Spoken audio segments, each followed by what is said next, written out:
Kalau kita lihat tajuk yang dipilih pada hari ini adalah untuk membincangkan persoalan membina daya tahan ekonomi Bumi Putra dan cabaran masa hadapan.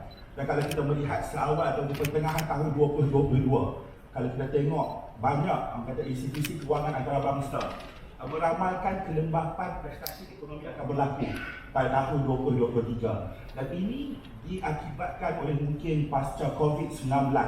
Juga mungkin salah satu disebabkan ketegangan hubungan antarabangsa antara Ukraine dan Rusia, dan juga mungkin disebabkan oleh polisi-polisi atau dasar-dasar yang diperkenalkan oleh negara-negara tertentu, misalnya China, yang memberi impak yang cukup besar kepada keadaan politik negara. Dan apabila berbicara persoalan ekonomi shock ini pun, kita harus membicarakan juga persoalan daya tahan ekonomi Bumi Putra. Bagaimana sebenarnya ekonomi Bumi Putra ini boleh berdaya tahan atau resilient dan sustainable untuk memastikan agar kita tidak shut down our business apabila berlaku ekonomi shock ini.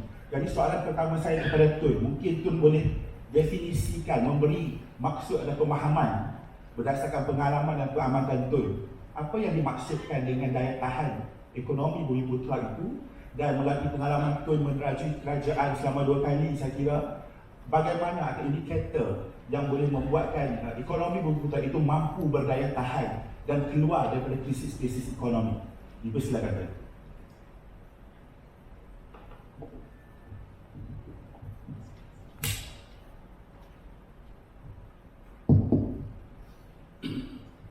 Bismillahirrahmanirrahim. Assalamualaikum warahmatullahi wabarakatuh. Lebih dahulu saya ucap terima kasih pada pihak penganjur yang memberi peluang kepada saya memberi sedikit pandangan saya terhadap ekonomi Bumi Putra, khususnya berkaitan dengan ketahanan ekonomi Bumi Putra. Kita dapati ada 2 bahagian yang mempengaruhi kekuatan ekonomi mana-mana pihak pun. Satu di luar daripada kuasa kita, umpamanya apa yang berlaku di antara bangsa, peperangan antara Rusia dengan Ukraine umpamanya, kita tidak ada hak untuk mempengaruhi tingkah laku mereka. Tetapi dalam negara kita ada perkara-perkara yang mungkin dapat ditangani oleh kita, khususnya apa yang boleh dibuat oleh kita sendiri, yaitu peniaga sendiri, orang bisnes sendiri. Kita tidak selalunya tumpu kepada masalah yang dibangkit oleh orang lain, termasuk juga kerajaan. Tetapi kita harus tanya kepada diri kita, apakah sebabnya yang kita jadi lemah?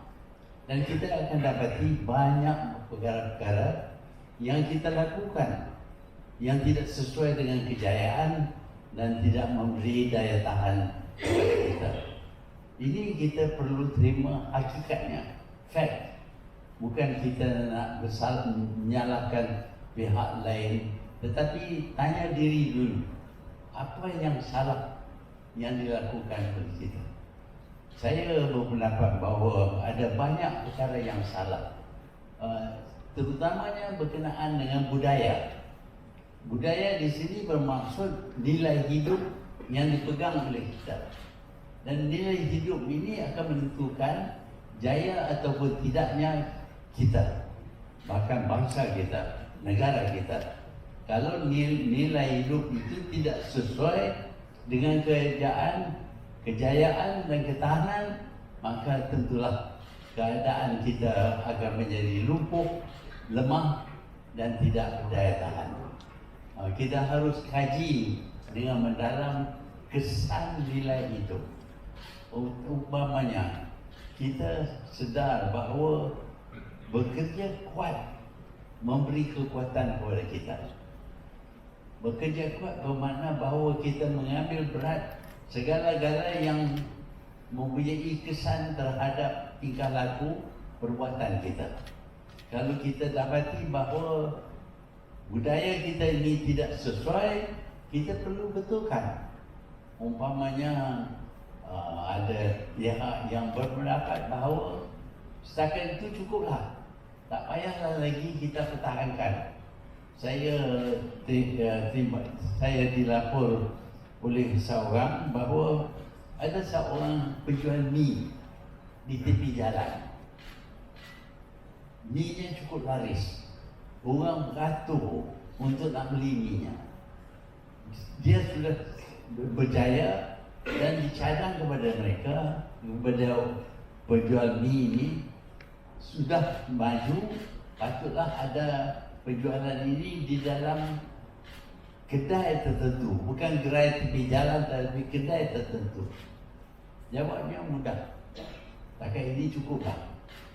Nak turut-turut berapa, saya pun dah buat kerja haji lah. Tak payahlah. Jadi itu menyebabkan bukan saja perniagaan kita tidak maju lebih, tetapi akan merosot apabila datang pihak lain yang bersaing dengan kita. Jadi sikap kita itu amat penting. Bekerja kuat, berminat untuk menambah kekayaan.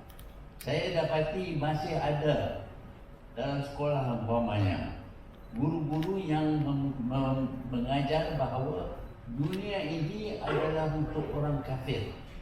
Orang Islam dunianya adalah di akhirat. Ini masih lagi diajar kepada anak-anak kita. Dan ini menyebabkan kita tidak berusaha. Saya tak nak cerita panjang lagi tentang budaya ataupun nilai hidup yang dipegang oleh kita. Kita perlu kaji tiap sesuatu daripada nilai hidup yang kita pegang dan kita amal, dan dengan itu kita dapat tentukan sama ada dia mempunyai kesan terhadap daya tahan kita atau tidak. Itu berkenaan dengan budaya.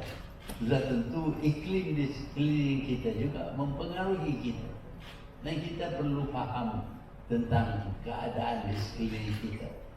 Saingan daripada pihak lain, macam-macam lagi faktor yang mempunyai kesan terhadap perniagaan kita. Umpamanya nilai wang yang turun naik, tidak menentu, tidak membuat due diligence. Kita mula perniagaan kerana ternampak orang lain berjaya dalam bidang itu, maka kita pun terus masuk dalam bidang itu tanpa membuat due diligence, memeriksa dengan mendalam secara detail apa dianya perniagaan itu dan apa yang menyebabkan dia berjaya ataupun dia tidak berjaya. Kita perlu tumpu dengan 100% usaha untuk mengenali perniagaan yang kita pilih. Dan kalau kita sudah kenal betul-betul, buat kajian, maka bolehlah kita masuk dalam bidang itu.